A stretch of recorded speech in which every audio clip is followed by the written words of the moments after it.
Dear viewers, এর আগে hunger index নিয়ে আলোচনা করেছি ভারত সহ 4-5টি দেশের এবং বাইরেরও 2-1টি দেশের। কিন্তু হাঙ্গার ইন্ডেক্স আলোচনা করলেও এই হাঙ্গার ইন্ডেক্সটা কিভাবে নিরূপিত হয় এবং কোন কোন বিষয়গুলি দেখা হয় নিরূপণের জন্য তা বিস্তারিত আলোচনা করা হয়নি। সেজন্য আলোচনা করার প্রয়োজন আছে এবং তার সঙ্গে কিছু আমাদের দেশের মধ্যে কয়েকটি রাজ্যকে নিয়েও আলোচনা করার বিষয় আছে এবং আন্তর্জাতিক ক্ষেত্রে এ ব্যাপারে কিরকম অবস্থা আছে সেটা খুব সংক্ষেপে দেখার দরকার কয়েকটি দেশের ক্ষেত্রে।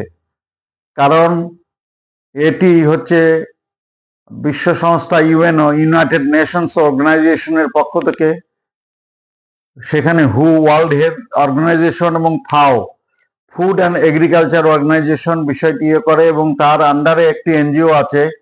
সেই এনজিওটির নাম হচ্ছে concern world wide wealth hunger life. তা আমরা বলছি আবার, সেটা হচ্ছে যে 2023 সালে ওয়ার্ল্ড হাঙ্গার ইন্ডেক্সে 2023 সালের ইন্ডেক্সে ভারত 111তম স্থানে আছে। আচ্ছা, 0তম স্থান হচ্ছে সবচেয়ে ভালো অবস্থা, 0 থেকে অল্প অল্প করে খারাপের দিকে ওঠে। তো আমাদের দেশ কিন্তু 125টি দেশের মধ্যে 111তম স্থানে আছে। কিন্তু যেটা দেখা হয় সেটা হচ্ছে ওদের পরিভাষায় বলা হয় ওয়াস্টিং। ওয়াস্টিং মানে আন্ডার নারিশমেন্ট আছে, একটা অপুষ্ট আছে, কিন্তু বয়সের তুলনায় বৃদ্ধি কম, এটাকে বলছে ওয়াস্টিং। আমরা ভারতের ক্ষেত্রে দেখতে পাচ্ছি 18.7% শিশু কিন্তু বয়সের তুলনায় বৃদ্ধি কম, এবং অপুষ্টির শিশু হচ্ছে ভারতবর্ষে 16.6%। অর্থাৎ এইসব মানদণ্ডের উপরেই হাঙ্গার ইন্ডেক্সটা নিরূপণ হয় একটা দেশের। এবং 5 বছরের নিচে শিশুর মৃত্যু ভারতে, এটা খুব উন্নতই বলা যায়, ইউরোপীয় এবং এশীয় উন্নত দেশগুলির তুলনায় অল্প সামান্য বেশি আছে, 1-1 পয়েন্ট বেশি আছে আর কি। তা বিলো মর্টালিটি রেট হচ্ছে 3.1 পার 1000। কিন্তু সবচেয়ে ব্যাপার হচ্ছে যেটা, যে 15 থেকে 24 বছর বয়সী মহিলারা আমাদের দেশে 58.1% কিন্তু রক্তাল্পতায় ভোগে। এর কারণ হচ্ছে কিছুটা তো আর্থিক অবস্থা তো বটেই, কিন্তু সেটা হচ্ছে যে খানিকটা কিন্তু অসচেতনতাও বটে। এবং সর্বোচ্চ মৃত্যুর হার প্রতি হাজারে ভারতে হচ্ছে মধ্যপ্রদেশে, সেখানে 47 জন প্রতি হাজারে মৃত্যু হয়। এবং সবচেয়ে কম মৃত্যু হয়েছে কেরালায়,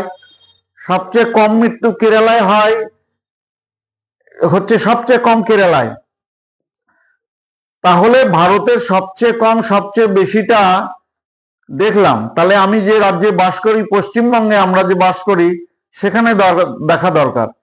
এখানে প্রতি হাজারে 19 জন শিশুর কিন্তু মৃত্যু হয়। এবার আন্তর্জাতিক ক্ষেত্রে দেখা যাক কি হচ্ছে। সবচেয়ে বিশ্বের মধ্যে শিশু মৃত্যুর হার সবচেয়ে বেশি হচ্ছে আফগানিস্তানে, কারণ আফগানিস্তানে প্রতি 1000-এ 103 জন মারা যায়। এইবার চোখ রাখানো যাক এশীয় অন্য 2টি দেশের দিকে, সেটা হচ্ছে সিঙ্গাপুর ও জাপান। কিন্তু এরা কিছু ক্ষেত্রে 2-1টি ইউরোপীয় দেশের চাইতেও এগিয়ে গেছে। প্রতি হাজারে 2.17% মারা যায়, প্রতি হাজারে না, শতাংশ না, প্রতি হাজারে, সেটা জাপানে 2.17। এবং সিঙ্গাপুরে মারা যায় প্রতি হাজারে 2.61 জন শিশু প্রতি হাজারে। এছাড়া সবচেয়ে ভালো রেজাল্টগুলি হচ্ছে নর্ডিক এবং স্ক্যান্ডিনেভিয়ান কান্ট্রিগুলি। অবশ্য অনেক নর্ডিক কান্ট্রি স্ক্যান্ডিনেভিয়ার মধ্যেই পড়ে, একটু সামান্য পার্থক্য আছে। কিন্তু ফ্রান্সের কাছে একটি দেশ মোনাকো, সেখানে কিন্তু প্রতি হাজারে, ছোট্ট একটি রাষ্ট্র, সেখানে কিন্তু প্রতি হাজারে একজন শিশুর মৃত্যু ঘটে। এই সবই হচ্ছে 5 বছর বয়স পর্যন্ত মানদণ্ড ধরে। আইসল্যান্ডে আমরা দেখতে পাচ্ছি প্রতি 1000-এ 3.15 জন মারা যায় শিশু, এবং লুক্সেমবার্গে প্রতি 1000-এ 2 জন শিশু মারা যায়, এবং ফিনল্যান্ডে শিশু মৃত্যুর হার হচ্ছে প্রতি 1000-এ 2 জন। নরওয়েতে প্রতি 1000-এ শিশু মৃত্যুর হার হচ্ছে 2.49 জন, এবং সুইডেনে প্রতি 1000-এ শিশু মৃত্যুর হার 2.64 জন। তো দেখতেই পাচ্ছি ইউরোপের দেশগুলো অনেক এগিয়ে গেছে। এই যে, এবং আরেকটা বিষয় বলা হয়নি, যেটা 28.7 আমাদের দেশে মান আছে, যে অ্যাকুইট ক্রাইসিস খাওয়ার দিক থেকে, অর্থাৎ খাদ্য নিরাপত্তার প্রচন্ড অভাব, সেই মান হচ্ছে 28.7, কিন্তু আমাদের ভারতের আর কি। অন্যান্য দেশের মানগুলো নিয়ে আলোচনা করেনি, আমাদের দেশের মান 28.7। তো কাজেই এদিকে যেমন আমাদের রাষ্ট্র ব্যবস্থা এর জন্য দায়ী, আমরা দীর্ঘদিন পরাধীন ছিলাম, তারপর এসেছি, এবং তারপরে যারা শাসন করেছে তাদের নীতির উপর নির্ভর করেছে, বা আমাদের দেশকে এগিয়ে নিয়ে যাওয়ার জন্য অন্য কোনো বিষয়ের উপর হয়তো প্রাধান্য দিতে হয়েছে, তার ফলে এইসব খাতে খরচ কমে গেছে। যাই হোক, যারা ব্যাপকভাবে গবেষণা করবেন তারা নিশ্চয়ই এইসব বিষয়গুলি দেখবেন। কিন্তু আরেকটি বিষয় হচ্ছে, আমাদের মধ্যেও কিন্তু, বিশেষত গ্রামাঞ্চলে, আমাদের কিন্তু খাদ্য সচেতনতার কিন্তু অভাব আছে।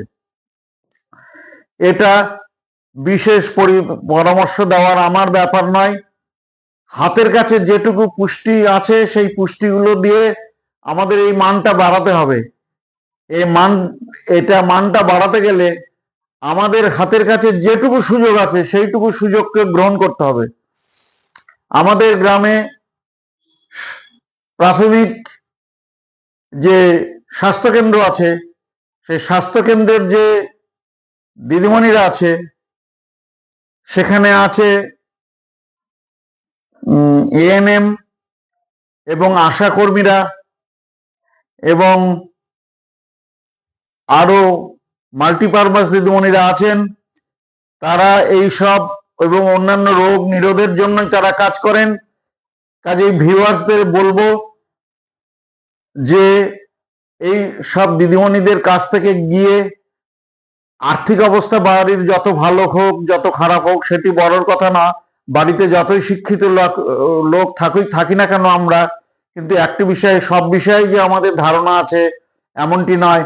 আমাদের যদি ধারণার এসব ঘাটতি থাকে, আমাদের পরিবারে যদি দেখা যায় যে বয়সের তুলনায় শিশুটি বাড়ছে না, সেটা দেখা উচিত।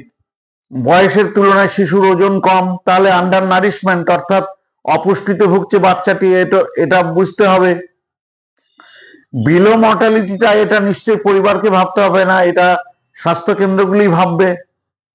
এবং অ্যানিমিয়া দেখা যায় আমাদের পরিবারে যদি 15 থেকে 24 বছরের মহিলাদের যদি কোনো একটু ফ্যাকাশে চেহারার ভাব থাকে, দুর্বলতা থাকে, নিশ্চয়ই এই স্বাস্থ্যকেন্দ্রে যোগাযোগ করা উচিত।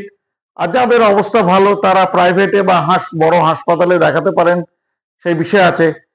কিন্তু বাড়ির কাছের এই সুযোগটিকে সকলেরই গ্রহণ করা উচিত বলে মনে করছি।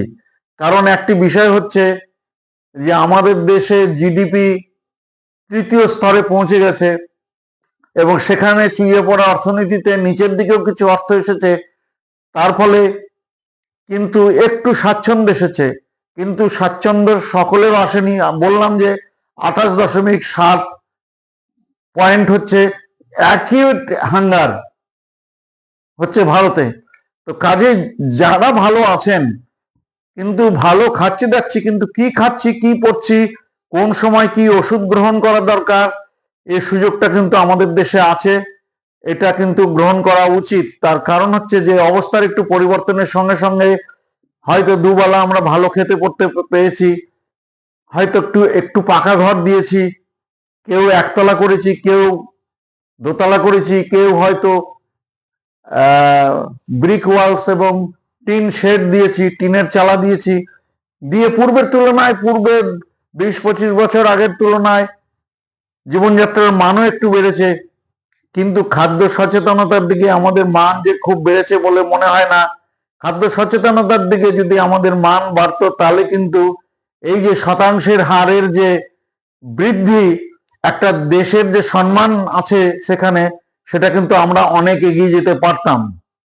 তার কারণ হচ্ছে যে বয়সের তুলনায়, রিপিট করছি আমি, বয়সের তুলনায় বৃদ্ধি কম, অপুষ্ট, শিশু মৃত্যুর হার বেশি, রক্তাল্পতা, সমস্ত বিষয়গুলি কিন্তু পরিবারের কারো কিছু হলেই কিন্তু খেয়াল করা উচিত। আবার পুনর্বার আমি অনুরোধ করছি ভিউয়ার্সদের, যাদের কারণ প্রতিটি গ্রামে কিন্তু উপস্বাস্থ্য কেন্দ্র আছে, এই উপস্বাস্থ্য কেন্দ্রে যোগাযোগ করার প্রয়োজনীয়তা আছে বলে আমি মনে করি। আর আলোচনাকে দীর্ঘায়িত করব না, আপনাদের ধন্যবাদ, নমস্কার, এখানে আলোচনা শেষ করছি।